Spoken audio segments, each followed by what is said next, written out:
The nose is a very important part of our body.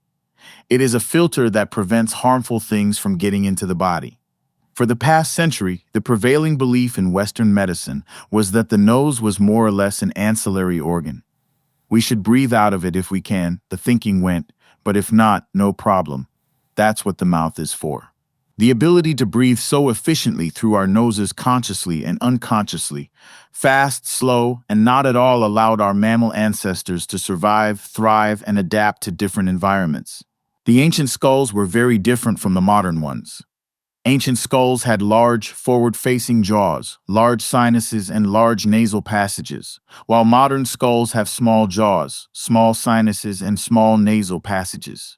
Evolution doesn't always mean progress. It means change.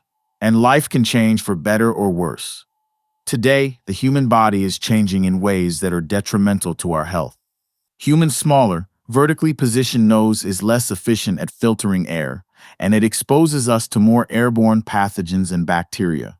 Inflammation in the throat and polyps both contribute to snoring and sleep apnea. Nasal obstruction triggers this nighttime choking as well, but nobody knows how quickly the damage comes on or how severe it might become. The experiment is set up in 2 phases. Phase I consists of plugging our noses and attempting to live our everyday lives while breathing only through our mouths. In phase II, we'll switch the pathway and breathe through our noses and practice a number of breathing techniques throughout the day. When we were hunter-gatherers, we had perfect teeth and perfect airways. When we started farming and living in cities, we developed all these health problems.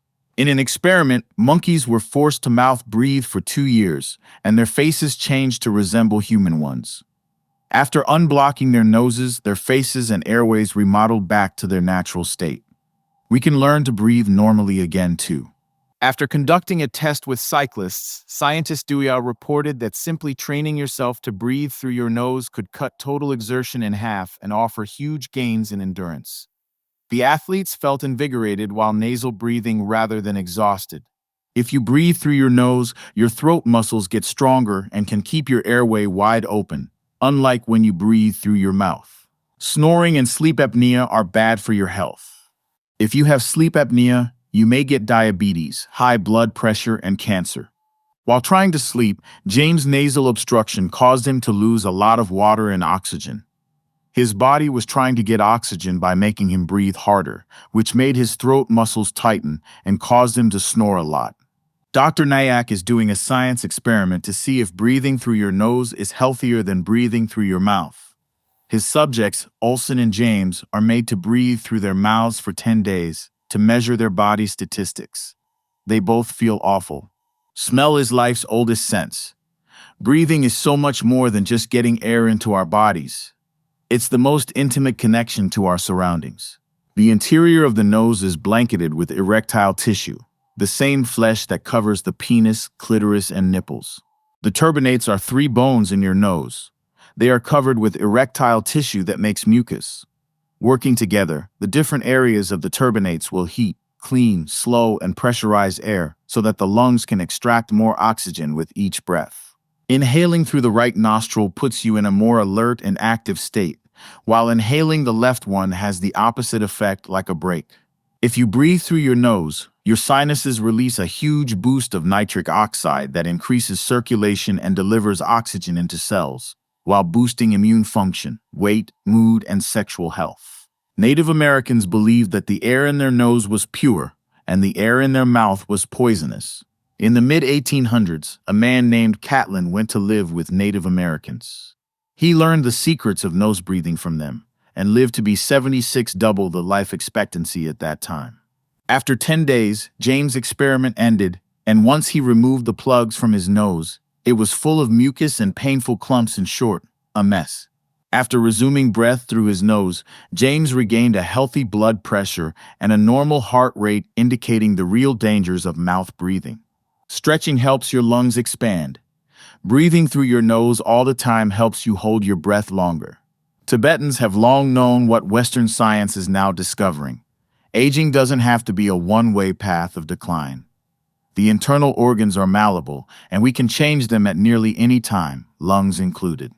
Expanding your lungs through proper nose breathing can help straighten one's spine and improve scoliosis, as Katharina Schroth discovered in the 1940s. Choir conductor Carl Stuff discovered that the most important aspect of breathing wasn't just to take in air through the nose inhaling was the easy part, but the transformative power of a full exhalation. Emphysema is an incurable gradual deterioration of lung tissue, causing patients to no longer absorb oxygen effectively. It's a disease of exhalation because the difficult part wasn't getting fresh air in but getting stale air out. Stuff figured out that if you exhale really hard, your lungs expand, and if you inhale really hard, your lungs contract. He taught people with emphysema how to do it, and they made considerable progress. Stuff calls breathing coordination the phenomenon when the respiratory and circulatory systems enter a state of equilibrium, when the amount of air that enters us equals the amount that leaves, and our bodies are able to perform all their essential functions with the least exertion. Stuff was a pioneer. He was the first to discover that breathing is a physical skill and that it can be improved by practice. Unfortunately, he was not a doctor, which is why his work never caught on, and emphysema is still considered incurable. What many doctors found was that the best way to prevent many chronic health problems and extend longevity was to focus on how we breathed, specifically to balance oxygen and carbon dioxide levels in the body. To do this, we need to learn how to inhale and exhale slowly. What our bodies really want, what they require to function properly, isn't faster or deeper breaths. It's not more air. What we need is more carbon dioxide, as unusual as it may sound. When you exercise, your muscles produce carbon dioxide.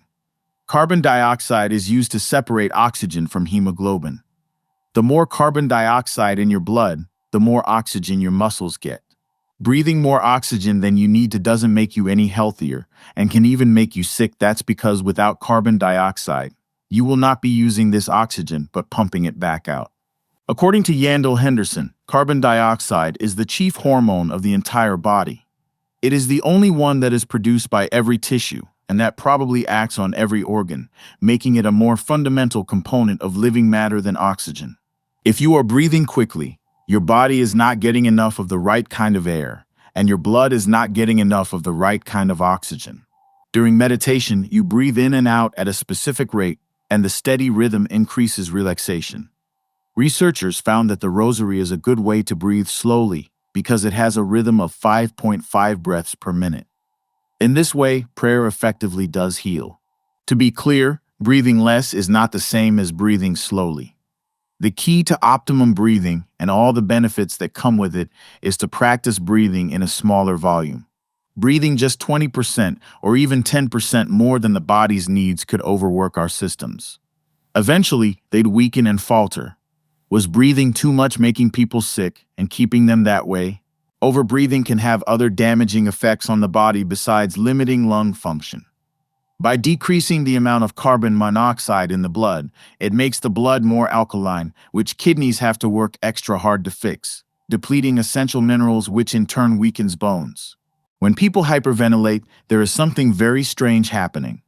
They are taking in too much air, but the suffocating sensation they get is as if they're not getting enough air. It's almost like a biological system error. Willing the body to breathe less air appears to correct that system error. Breathing way less than anyone normally should is the respiratory equivalent of fasting. Not starving yourself of air, but occasionally willing the body to do it has some potent benefits, just as fasting does. Sometimes it can lead to euphoria.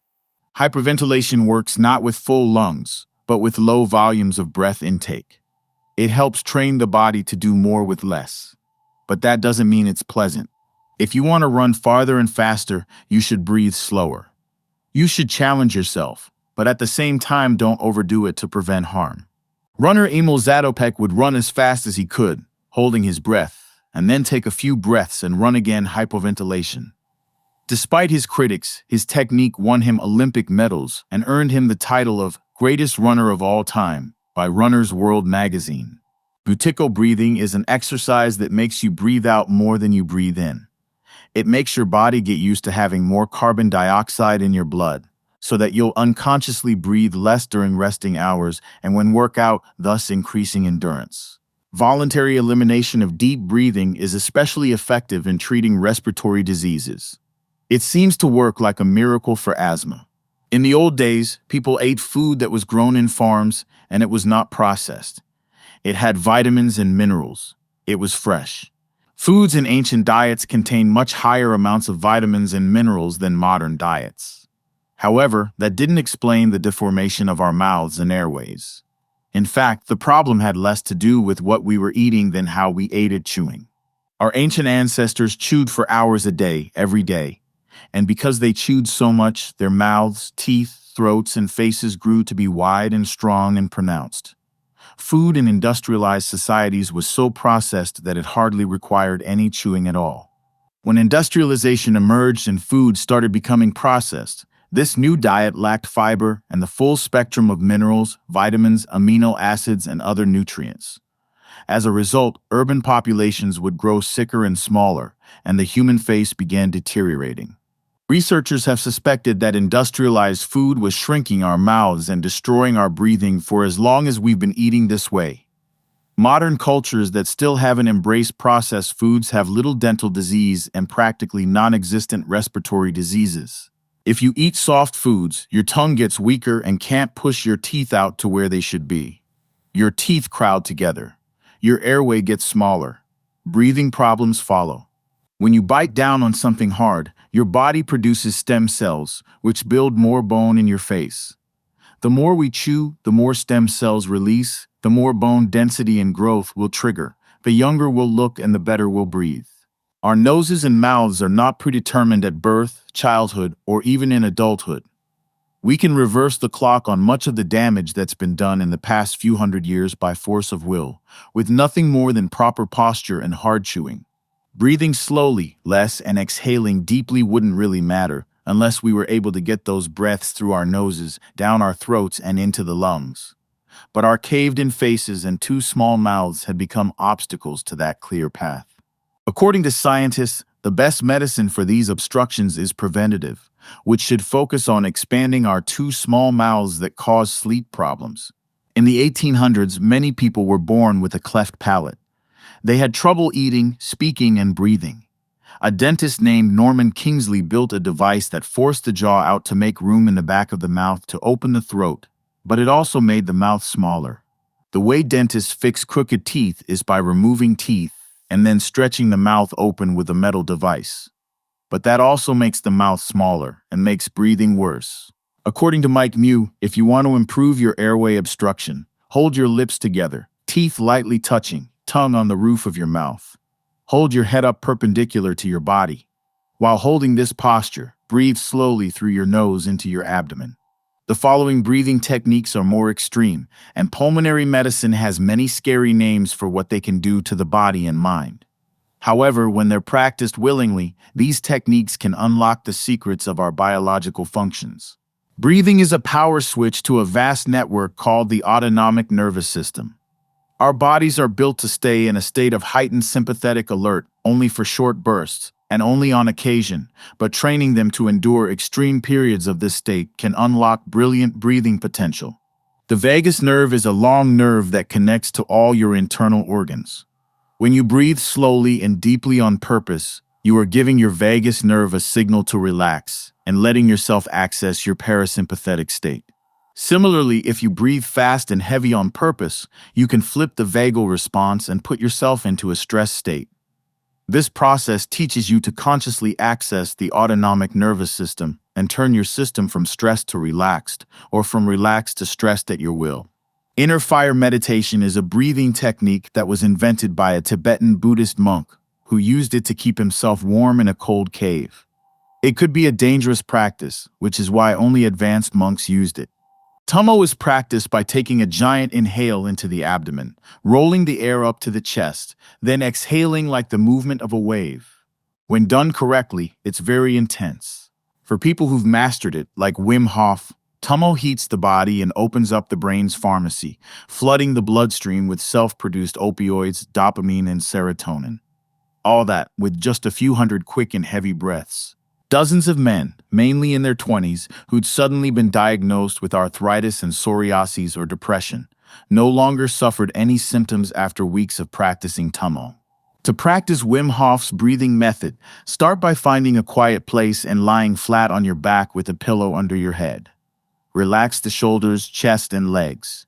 Take a very deep breath into the pit of your stomach and let it back out just as quickly.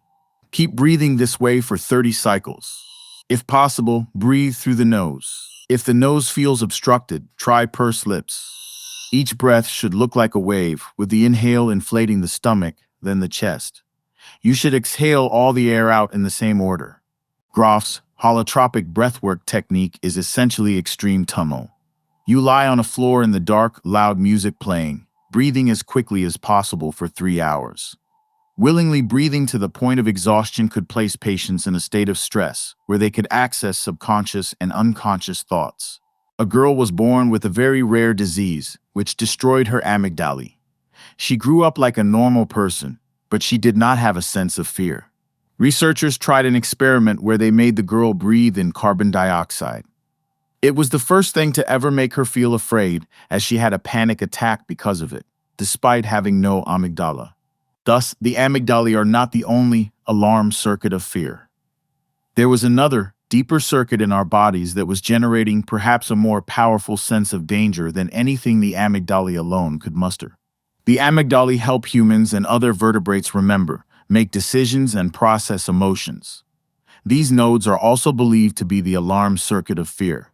The nagging need to breathe is activated from a cluster of neurons called the central chemoreceptors, which send alarm signals to the brain, telling our lungs to breathe faster or slower depending on whether there's too much or too little carbon dioxide, not oxygen. The ancient Hindus believed in conscious apnea, which they claimed restored health and ensured long life. It was a breath-holding technique that was intentional, unlike sleep apnea, which is intentional.